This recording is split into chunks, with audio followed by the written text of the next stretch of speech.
Well, it is 6 o'clock, so we will begin the meeting for Independent School District 882 on September 14th.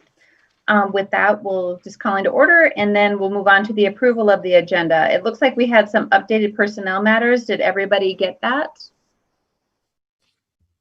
For item number 7, removing math and science teacher and social studies teacher and English teacher.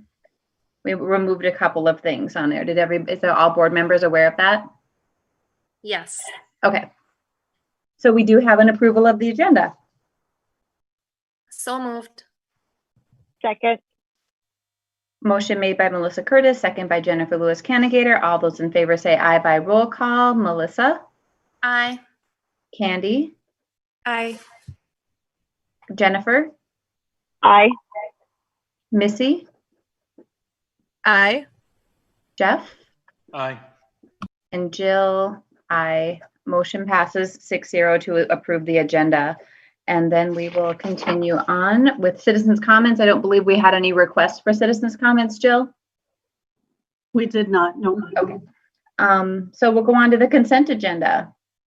Again, board members, you all received your packets with a lot of information. Is there any questions or comments about this? If not, it is an action item. So moved. Second. Candy. Motion made by Melissa Curtis, second by Candy Carta. All those in favor say aye by roll call. Melissa? Aye. Candy? Aye. Jennifer? Aye. Missy? Aye. Jeff? Aye. And Jill? Aye. Motion approved to approve the consent agenda passes 6-0. Mr. Olson, resolution for the acceptance of gifts. Yeah, we have a unique gift that came forward, and in the past it might have been one that was used more for dress up, but now the need for 10 medical coats in our special education department is actually a real thing. So we had Monticello Dental Center, Dr. Dean Kalpas donate 10 beautiful brand new medical coats that we will provide to our special education department, and they will be able to use as the needs arise, and depending on each individual department or each individual building and where the needs are to wear those coats. Okay, well, thank you, Dr. Klappas. That this is an action item and with a resolution to be read. Therefore, be it resolved by the Monticello School Board, number 882, to gratefully accept the following donation from Monticello Dental Center, Dr. Dean Kalpas, 10 medical coats to be used in the cooperative special education classrooms by school staff. Second. Motion read by Jennifer Lewis Cannigator, second by Melissa Curtis. All those in favor say aye by roll call. Melissa? Aye. Candy? Aye. Jennifer? Aye. Missy? Aye. Jeff? Aye. And Jill? Aye. We gratefully accept the gifts with a motion to pass 6-0. We are going to have a lane change celebration, Mr. Olson. This is pretty exciting. Yes, it's going to be virtual this time, but Jill and Sherry did an awesome job of pulling pictures, and we have 42 individuals to bring forward tonight, and here they are in front of us. And I just want to speak on behalf of the board, but just to congratulate all of these certified staff members for their hard work and dedication that it takes to complete a lane change. And then I also just want to bring light that I'm so proud to work for a school district that takes the time to honor education and the work that goes into that each one of the programs that each one of these individuals has completed for a lane change. So great hard work, and I'm very proud to work for a school district that celebrates lane changes. I know I've seen districts that kind of like shy away and make these kind of the hidden celebrations, and we don't do that. We celebrate people, and we acknowledge their hard work. So these people need to be recognized. Last week we did invite them. A couple days we had open a couple hour sessions where they could stop by and pick up some ice cream sandwich and a certificate. And now today we celebrate them with their picture virtually here. Hey, Eric, just for parents or somebody that might be kind of watching this on video, could you just go into a little bit what a lane change is so the parents Sure. actually know? Yeah. So lane change is a milestone of these teachers taking a certain amount of credits. So, whether it be, a 10 credit segment, whether it be masters, but regardless of what they completed, we are celebrating them all the same, but each one of them did a significant amount of coursework in order to do education on their own, so further their own education.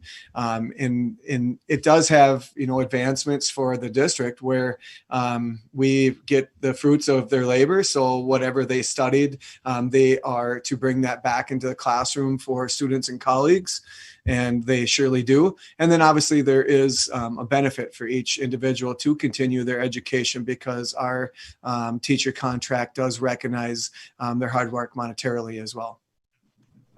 So on their own time, these teachers are taking that initiative to not only improve themselves, but also, from what I understand, they learn new things all the time. So it's bettering them and it's bettering our district, and it's a win for everybody, but they're putting in a lot of extra time to do this. And I think that is a huge thing to be commended on their part.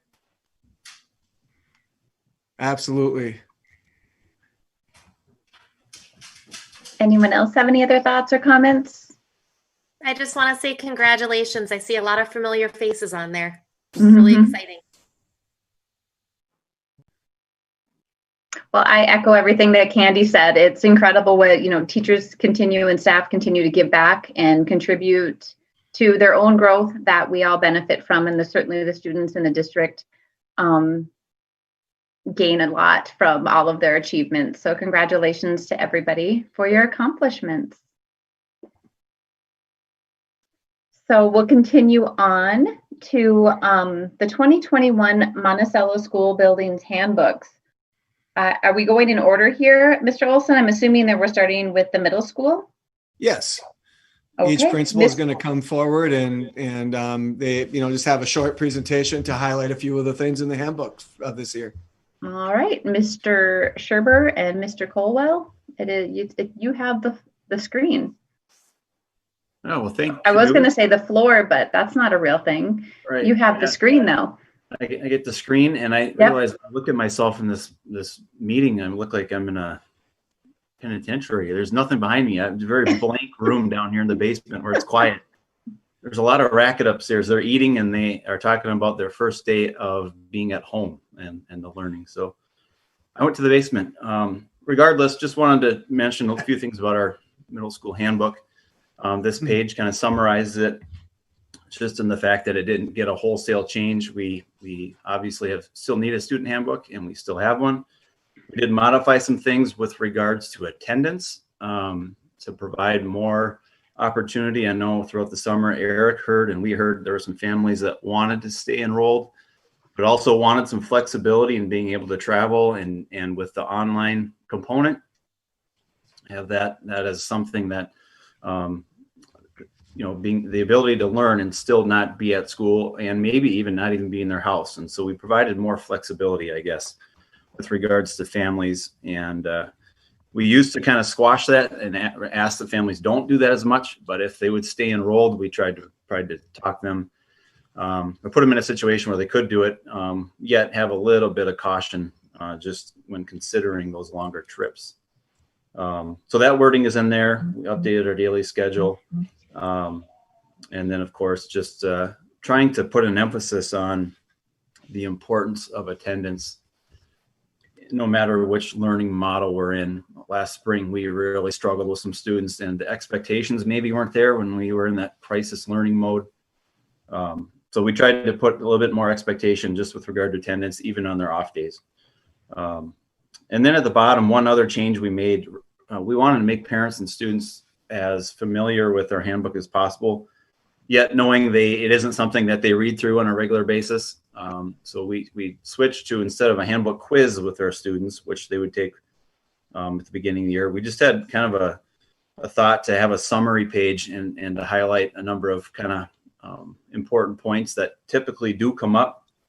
And so those bullets are on a page that we wanted parents, or we had all parents and students sign here at the beginning of the year, just to bring some of those to light. So we're doing that a little bit differently. And that's really about it as far as middle school handbook changes. And I know there's a number of buildings to go through, but I wanted to give that quick summary. Perfect. Thank you, Mr. Colwell. We'll go on to Eastview, Mr. Dockendorf. All right. Can you hear me all right? Mm-hmm. All right. Awesome. My presentation probably will be even shorter. We did on page 5 highlight a couple of very important things. The first being health and COVID related information. It seems like that's the hot topic that staff want to know about, parents want to know about, and that probably doesn't surprise anybody. So we wanted to highlight that front and center. And then also highlight school security, which is very important at all times. But we really wanted to emphasize that no visitors will be going beyond the office this year, just because of COVID, beyond security. And we kind of highlight that in a similar fashion on page 6, when we talk about no volunteers until further notice. We're just, and I believe the other elementaries are doing the same thing. Beyond that, there's not much for changes. We did anticipate that, there might be issues with masks, and we put that into our dress paragraph on page 6, just adding that nothing inappropriate would be allowed. So that's the extent of our changes. So Joe, I have a question. If we have expectations of wearing masks and the governor's mandate and such, but if somebody says they can't wear a mask, do they have to require medical documentation? I guess is for any building as well. Yeah, they do. And keep in mind, our building is a little unique because our preschool students do not have to wear masks, right? But our kindergarten students do. And they would have to get a medical exemption if they weren't going to wear a mask. It's been going pretty good. The kids have been doing well. We had one student today really, offering challenges around a mask. And we have one of our key staff members just working with that child, trying to find a way to make it seem exciting. Right. And he had a better afternoon. But if it were, and then that makes me feel better, because I've heard maybe some rumbling of a parents maybe writing a note and saying, I don't believe in masks, so I don't want my child to have to wear one. And the reality, it's even beyond our control. It's a state mandate that in buildings, they're required. Well, kids have been great and parents have been great. It really is going very, very well. That's really good to hear. I haven't heard much. I just heard one little blip, so I just thought it was important to address it tonight. Now, overall, I've heard masks really haven't been an issue in any building. Not that I'm aware of. So, okay, like I said, I just thought I'd address that little blip since I had heard about it. So thank you. So Gabe and Linda, are you both doing this together? If that's okay. Would be welcomed. Okay. I'm going to try to beat Joe's record here. You guys are the greatest. Yeah, you won't find a great deal of changes in either the Little Mountain Handbook or the Pinewood Handbook, and that was done intentionally. As we really started to look into changes in the middle of August, things were changing so fast that we felt like if we started making changes, it was going to be different. And so we really wanted to keep our handbook the same, as in this is how it looks in a normal year, and then kind of doing our best to communicate and amend the handbook so that parents knew about the changes versus looking at it as a COVID handbook, which was what it was kind of turning into as we looked through all of the different things. one thing that we do in our handbooks, if you look at page 4, it has the important items to highlight. So we have Tana's information there, so they can go directly to the COVID information if they want to, and take a look at that information. At the end, we updated the MCA opt-out.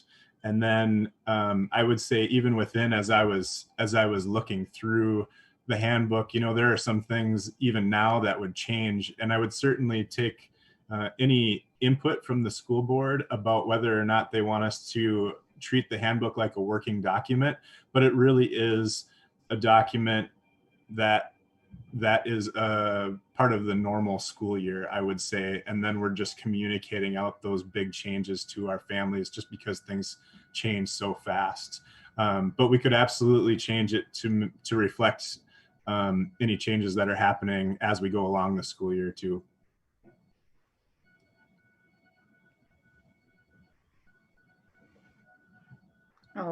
Okay. Thanks, Gabe. I hear Linda's having some problem with technology. So did she have any input she wanted to share, or did you cover everything well enough? Linda says that every time she's supposed to speak. I missed it. What did he say? He rocked it, Linda. It was perfect. We covered everything. Thank you very much. Did you really have anything else, Linda, that you wanted to share?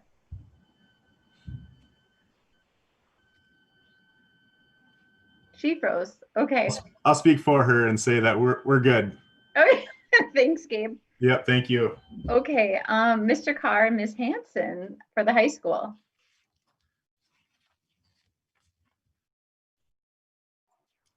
All right. Well, we'll get going. We didn't have a lot of changes. I think for similar reasons that Gabe said. We didn't want it to be all about COVID. We feel that information changes, so we have that pretty much on the website, but just highlighted a few of the things. Our academic integrity, or basically our plagiarism policy, we just wanted to make sure we defined it, explained it, and we are making sure that our teachers explain it to our kids so they are aware of it. The Mississippi 8 came out with a thing that they don't want flagpoles in the stands and at events and things like that. So we just added that to our handbook as well, that will those will not be allowed anytime flags, and especially the poles that they come on, and the banners. And then we added a piece to include, make sure that masks were included in our dress for success policy, and nothing inappropriate on the masks to include that included other T-shirts and clothing and that kind of thing. So those are really our only changes, and we too have go over our points of emphasis with our students and have them sign off on those policies. So that was it. No major changes, but we do want to emphasize the ones that we did make. All of you, I want to thank you for being concise on this. I felt like we did a really great job, and all of you did an excellent job last year, really going into significant detail about our handbooks and what they are. And these are all available online at each school, should parents or community members want more information on those, correct? Yes. Okay, so thank you so much. We'll continue on with the first reading of policies, Mr. Olson. All right, so I have the first one, and then Barb Wilson has the next one. Okay. But what I like to do is just bring everyone's attention to student attendance 503. This is the first reading.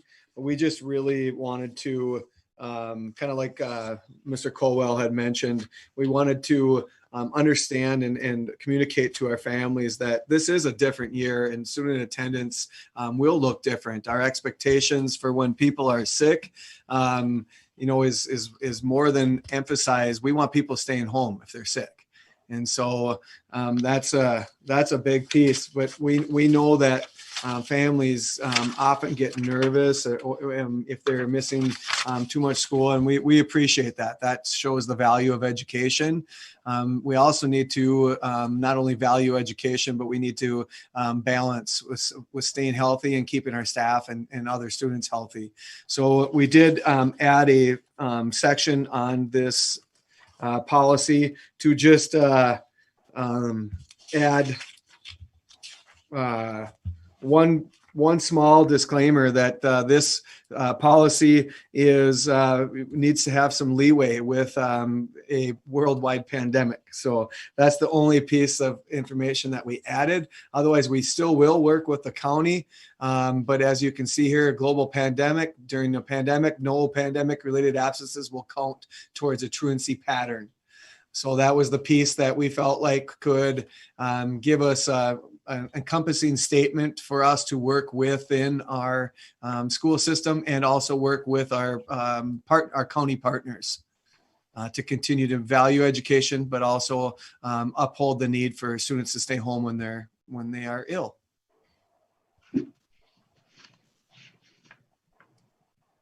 Okay, anyone have any questions on that? I think those were a good call, obviously, on the district's part, not to really take the pandemic into consideration, Eric. So I think that's a good adjustment. So we'll continue on to policy 522. Policy 522 is a new policy in that it's been completely revised by MSBA. There were significant changes to the federal law that requires us to have a policy around non-discrimination related to sex or gender. So our past policy was 4 pages long. This policy is 20 pages long. So I just encourage board members to take a look at this policy and read through it.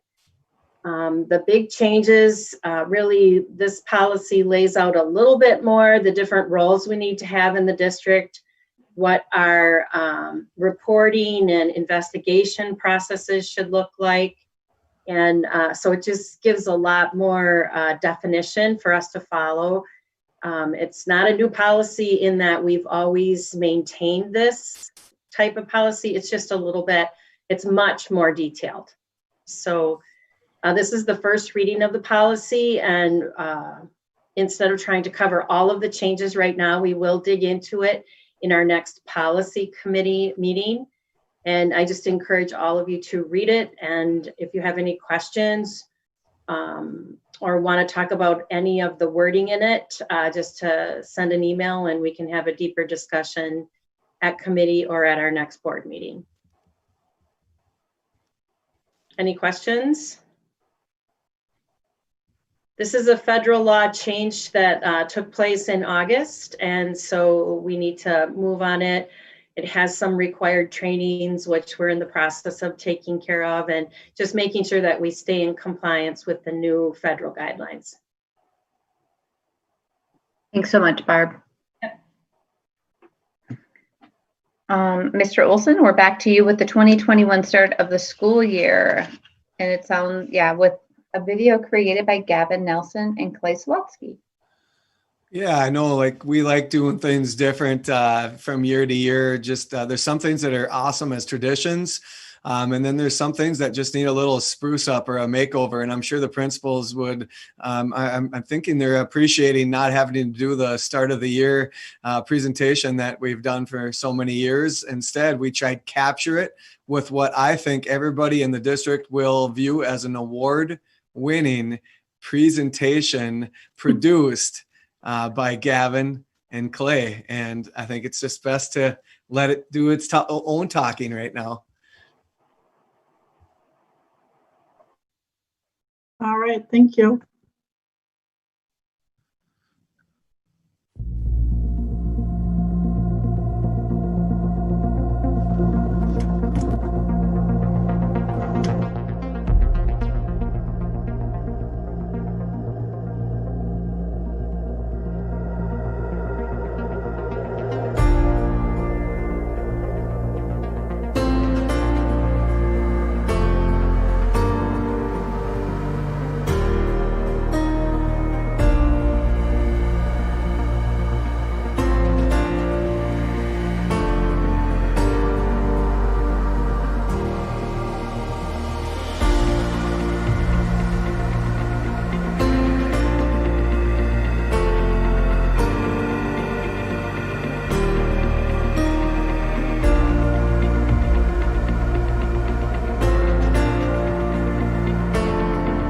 I just want you to know as you come back, we're going to meet your child wherever they are.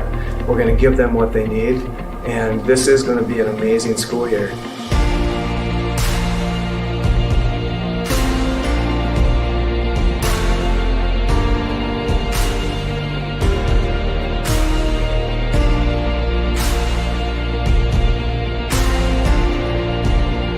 We will be, working through a pandemic. But while we work through that, that's not going to define us.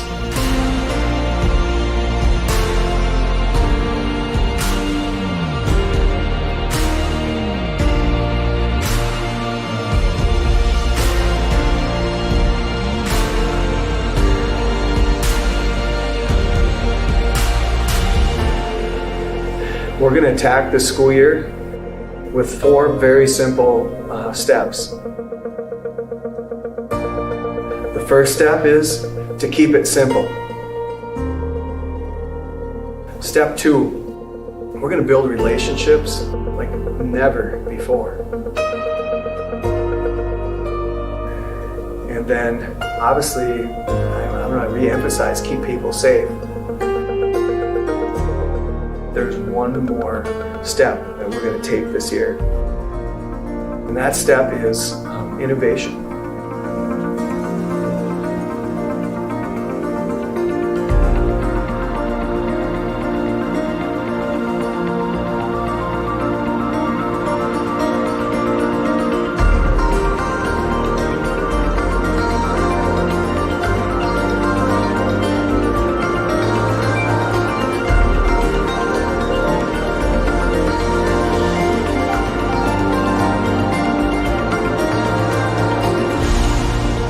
We are here to serve you and serve every kid, every day.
The teachers, the students, the administrators on kicking off this very unique year that we have. And again, just to get to see it in that fashion was pretty moving.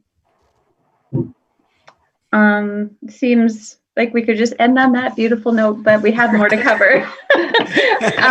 Should have saved that for the end. It was just a perfect, it was such a great moment. But we can move on to another exciting thing. We have a calendar amendment to make. Well, the calendar's not going to make me cry, but I do think I've cried already twice this school year, and once was the first time I saw that video. And the power of seeing students and staff and all the work that it took for them to get to this point, the courage that they show every day, no matter what they're doing, whether they're doing something new. Whether they're, doing something that they never thought they dreamed could do, and they're all doing it, and they're doing it so well with such grace and grit. So I couldn't be more proud of everybody in this district.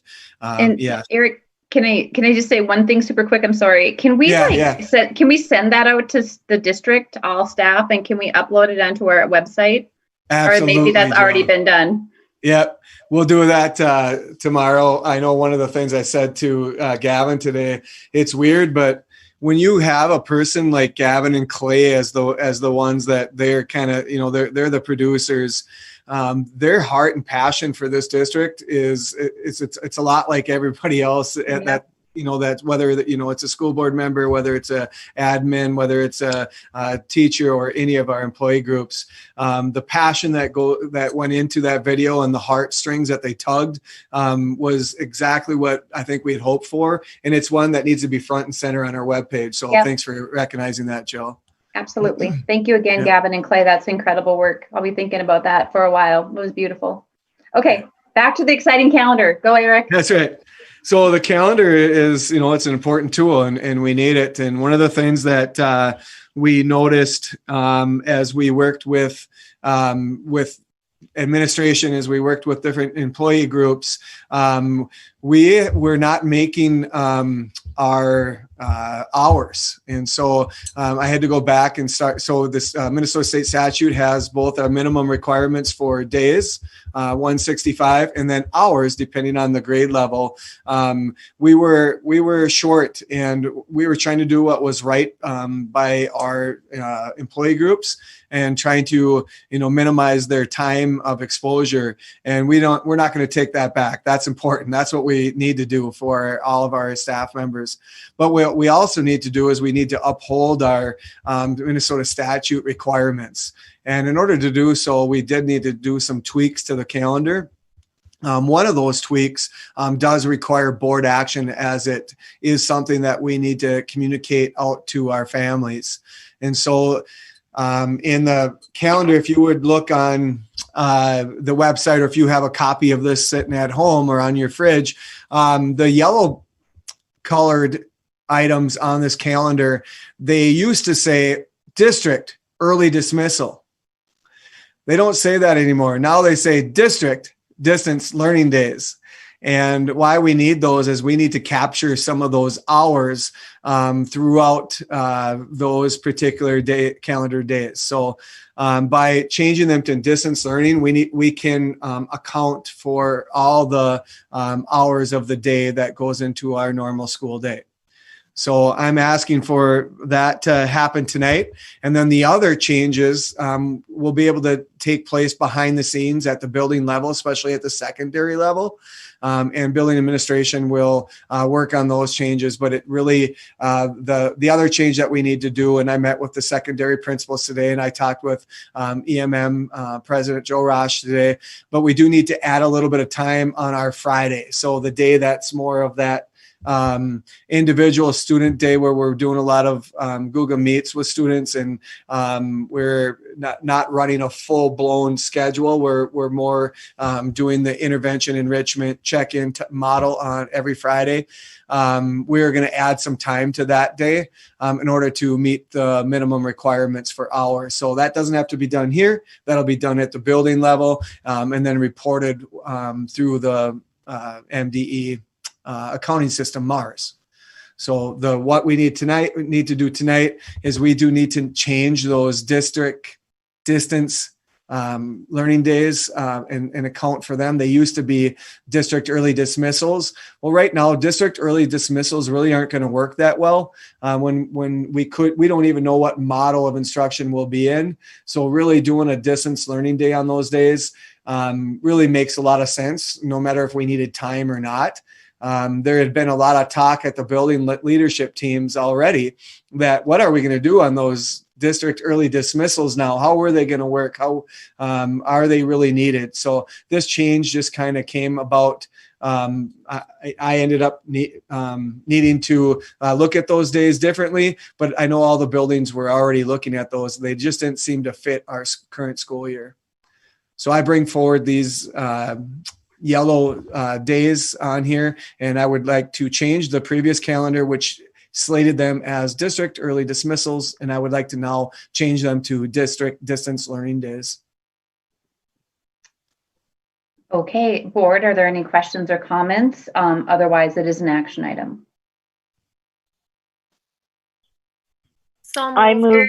I just have a question. So Wait, what Candy? is the plan for getting this information out to parents? If this was posted before, is there something different we're going to do to kind of make sure this gets out there a little bit more, that some changes had occurred, in case people printed these out and don't know? Absolutely, Candy. I have a meeting tomorrow at 1:00 with Clay Sawatsky, and him and I will write something up, and we will be able to communicate that. I think we'll stick with our standard communication day of Wednesday, but we'll write it tomorrow in preparation for Wednesday's communication. Outstanding. Thank you. You got it. Okay, Jennifer? I move to approve the calendar as amended. Second. Motion made by Jennifer Lewis Cannigator, second by Melissa Curtis. All those in favor say aye by roll call. Melissa? Aye. Candy? Aye. Jennifer? Aye. Missy? Aye. Jeff? Aye. And Jill. Motion passes to amend the calendar 6-0. COVID update, Wright County data decision tree. Miss Wilson. Hello, just a quick update, and just to point out that our simplified decision trees for COVID are now posted on our district COVID website. We have 3 trees. The first one is a symptom decision tree, and this just simplifies the information that comes out of the county health department. What should I do if I have symptoms of COVID? This one also lists on the left-hand side the most recent symptoms for the that we're asking staff to monitor. And they're actually updated ones that have, more common, less common. Those are on the district webpage chart. So this is a decision tree that we will keep current as things change at MDH. It's just a little easier to follow if you have a child or you yourself experience some symptoms and you're wondering what I should do. For sure, stay home if you're experiencing symptoms, but it just gives a little bit deeper direction. How long to stay home? Should you get a test? What should you do? What should you be looking for as symptoms? Stuff like that. So this is an important tree. It's right on the COVID website. The second decision tree is an exposure decision tree. And this just walks through the decision-making process if you or someone in your household is exposed, either to a lab-confirmed positive case or a suspected case. And it walks through what you should be mindful of, what you should be doing yourself, self-quarantining, self-monitoring, social distancing, things like that. It lays out the information from the county in a easy to follow, simple to read kind of format. So this one becomes obviously more important as more people in our community have tested positive, or someone in their household has tested positive. This just will help guide your decision making should you be a close contact of someone who's been exposed to COVID. And then the most recent decision tree is the I've been tested decision tree. And again, this information was recently updated by MDH, which is why we put out a decision tree specifically relating to test results. So as it stands right now, there are times when your test comes back negative that people in your household or siblings, parents can return to work or school when a test is negative. But those are only in limited circumstances. We still have to make sure that people who could potentially have been be carrying the virus are staying home for the full 14 days. So again, our experts on all three of these trees, if you have any questions, are Monica Schwickerath or Tana Kallenbach. And these literally change day by day in understanding, in processing, in recommendation. So keep a close eye on these trees. Maybe don't print them, but when you have a situation that comes up, go to the website, look at it, and make sure that you have the most recent decision tree in front of you. We're starting to put a date at the bottom of the trees that says when they were last updated, just to help kind of track the newest changes.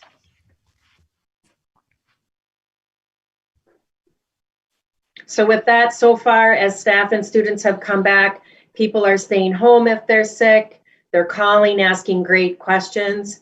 They're erring on the side of staying home. People are doing what we want them to do. We just need to keep encouraging them to do that. And we need to keep this information kind of fresh in front of them, which we will do. Thanks for staying on top of this, Barb, and making sure that the information is always up current and up to date. That's obviously super important right now. So thank you for your work on this. You're welcome. We'll continue on to Tina, preliminary property tax levy review. Yes, Jill, can you pull up the tax levy summary? Probably need to make it bigger. Nope, not that. Make it a little bigger for folks to see. So we received our preliminary tax levy report from the state. There's 3 different parts to the levy. We have our general fund levy, and the overall change right now is an increase of $36,000 or 0.43%. But there were some errors in the reports last week. For example, a lot of the school districts that had an A&I program, it wasn't showing up that the state received your plan or it was officially approved. So for us, that would mean another $71,000 that should be added to our general fund levy. I believe they were showing South Washington as the example, and for them it was like over $1 million. That wasn't showing up in their levy. Also,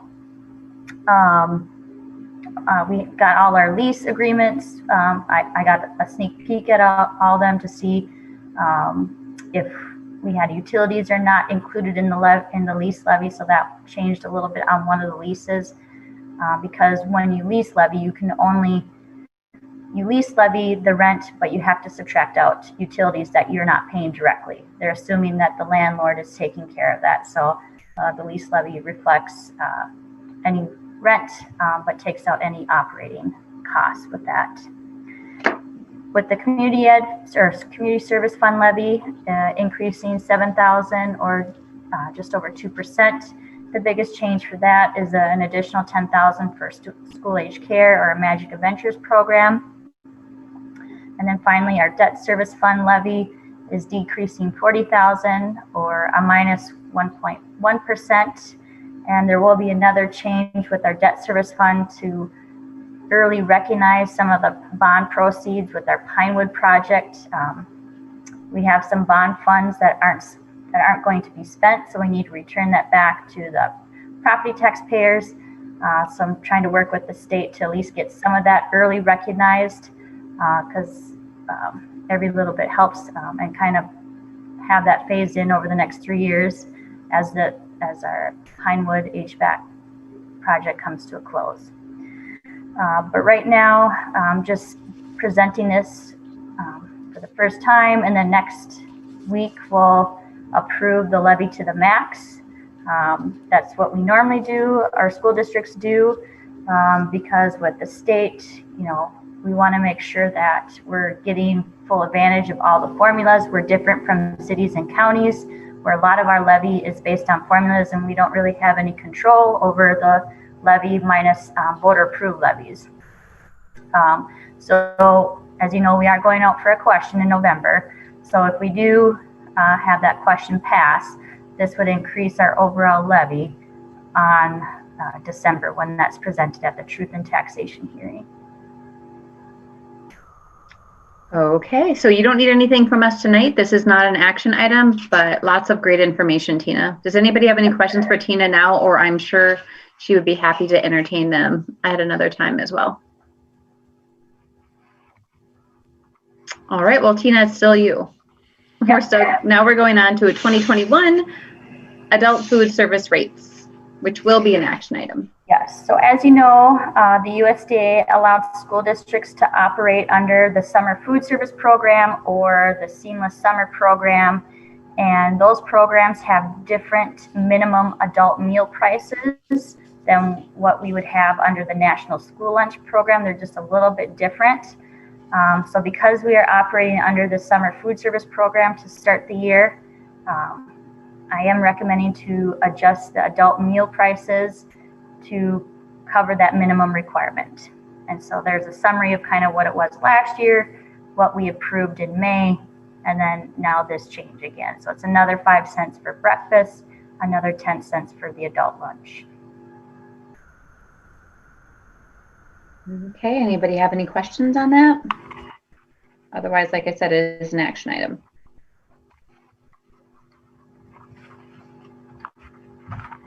I move to approve the adult lunch prices. Second. Motion made by Jennifer Lewis Cannigator, second by Missy Hanson. All those in favor say aye by roll call. Melissa? Aye. Candy? Aye. Jennifer? Aye. Missy? Aye. Jeff? Aye. And Jill? Aye. Motion passes 6-0. Tina? Now we get to last one, 2020 HVAC upgrade bid. I totally could have used the video at the very end, but I'm powering through this. Well, we have high expectations of how you'll send off this meeting, Tina.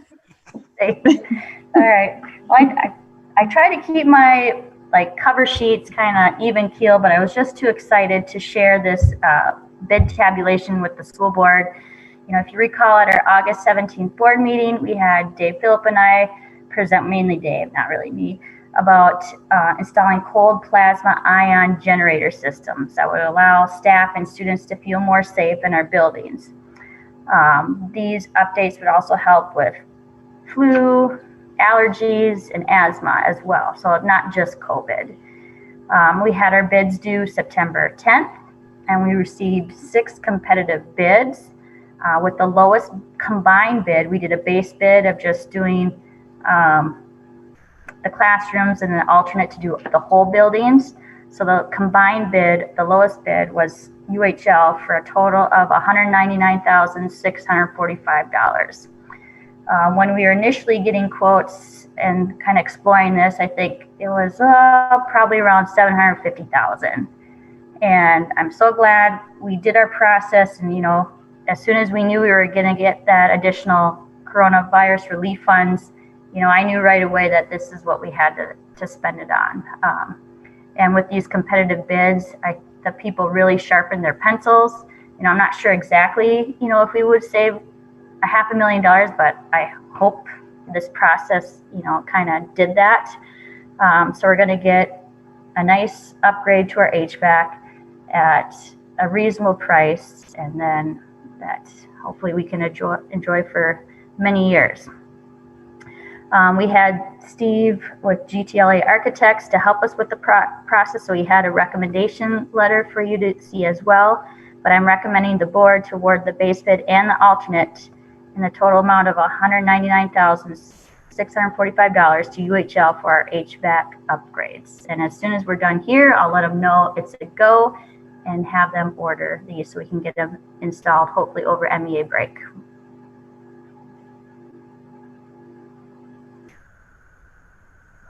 Well, that's really exciting to have something like that be brought into our schools. Like you said, Tina, not just exclusively for COVID, although that's certainly incredibly important, but to see the other additions of how it can benefit everyone who's in those buildings. So that's awesome that we can do this. Any other questions for anyone? And they'd be able to do all of the buildings over MEA break, or would it need to be spread out longer? They're hoping to get it all done. Again, more schools are kind of jumping on the bandwagon when we got our additional funds. So we're anticipating, that we can get our units right away. The ALP is a little different. We're looking at something different outside the bid process, since that's not a building that we own, something that we can like plug in and move it if we ever do move. So theirs is, will be different, but the same function. Tina, I know when you presented last time with Dave about this, we talked about maybe just certain parts of buildings or just classrooms and not like gymnasiums, things like that. Does this include every single part of every building? Yes, the alternate includes everything. That's outstanding. Yeah. So before, we got quotes from a couple just to see what it was to just do the classrooms, and both of those quotes were like 204, 206,000, 220. Well, those same people sharpened their pencils, and to do everything, it was for that or under. So that's excellent. Well, this is an action item.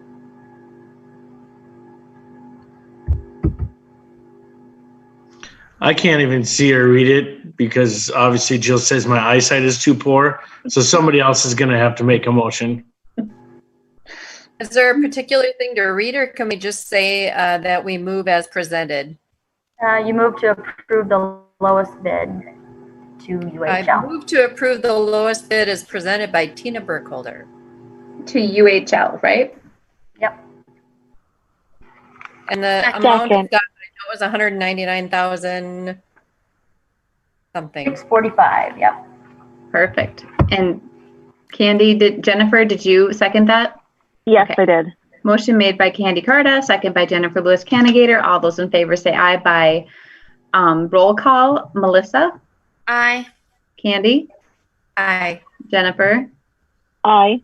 Missy? Aye. Jeff? Aye. And Jill, aye. Motion passes 6-0. Thanks for your hard work on that, Tina. That's great news for our district. Jill, could I just add one thing in closing? No, Mr. Olson, we're done now. Madam Chair, may I please? Of course, absolutely, of course. Okay. I just want to say that this might be my favorite board meeting that I've ever been part of in the last 2+ years that I've been superintendent. Some of the things that I wrote down during the meeting, but it was a very effective board run meeting, engaging input and questions by our school board members. We got to celebrate teachers. The principals took cue on being short, concise, but informative, and really got us out of the gate with wonderful communication. Obviously, the video, like Jill said, it was just it tugged at your heartstrings. It's what we're all about as a school district, and that's what always needs to be celebrated. I think our directors, Burkholder and Wilson, in the things that they're doing, sometimes business and HR is so behind the scenes. People don't understand the tremendous amount of stress and the tremendous amount of things that they're doing for the district. And then you said, Madam Chair, that this had to be an absolute wonderful ending, right? And what gets better than safety for our students and staff. So I really feel like this board meeting is my favorite one that I've ever been part of in my 2+ years. Well, I would agree, Eric. I think it was a great board meeting, and I think everyone would on this meeting would be in agreement, and I would believe a lot who are watching on YouTube that we owe you a gratitude of thanks for everything you've done to get us ready from the beginning of when COVID started, let alone the regular work that you've done to contribute to this district, the tireless hours you've put in and what you've done for all of us in this community, in this district. I just want to offer a hearty thank you and well done. I'm truly well done. I know you've given your heart and soul to us, and you'll continue to do that. And I couldn't be more proud that you represent us as our superintendent. Oh, I'm hoping. I thought you were talking to everybody, so thank I you. am talking to everybody, but you did a really good job covering everyone. This is for you. Okay. Yeah. That's for you. So humbly accept it. But I know everybody on here believes that. So well done, Mr. Olson. You got us. You were the leader that got us here to our first week of school. And everybody else did an incredible job. It was wonderful. But with your leadership, it made it easier. Team Monticello, baby. We got this. We do. Thank you, Eric. And with that, do you have Jeff, do you have anything else? He does have a nice haircut. He does have a nice haircut. Okay, with that, we can call for an adjournment. It is 6:55. So moved. Second. Motion made by Jeff Hagley. I believe that was Candy. Melissa. Okay, sorry. Second by Melissa Curtis. All those in favor by roll call. Melissa. Aye. Candy. Aye. Jennifer. Aye. Missy. Aye. Jeff. Aye. And Jill. Aye. Motion passes 6-0 that we adjourn at 6:56 p.m.